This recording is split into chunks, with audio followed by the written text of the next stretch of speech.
ஜெயலலிதாவை கருணாநிதி சந்திச்சுக்குவாங்களா? எடப்பாடி ஸ்டாலின் சந்திச்சுக்குவாங்களா? பெரியவர்தாய முதலமைச்சர் கூப்பிட்டாரு, எடப்பாடி போய் பார்த்துருவாரா? எடப்பாடி ஒரு கட்சியினுடைய தலைவர். அதே போல பாமக ஜி.கே. மணி ராமதாசனுடைய பிரதிநிதி.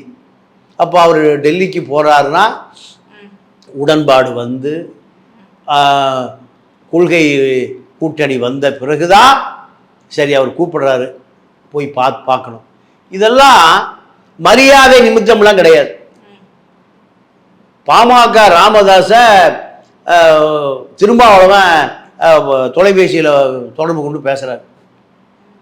நீங்கள் உடம்பை பார்த்துக்குங்க, கூட்டணி குழப்பம். இது தொலைபேசியோடு முடிஞ்சு போச்சு. திருமாவளவன் நேர தைலாபுரம் தோட்டம் போனால் என்ன செய்தியாகும்? வதந்தியா பார்த்தாலும் செய்தியா பார்த்தாலும் ஒரு காலம் ரெண்டு ஒன்னாத்தாலும் இருந்தாங்க. ஆக மொத்தம் பாமக ராமதாசும் ஜி.கே. மணியும் பாஜக அதிமுக கூட்டணியிலிருந்து நழுவவே முடியாது.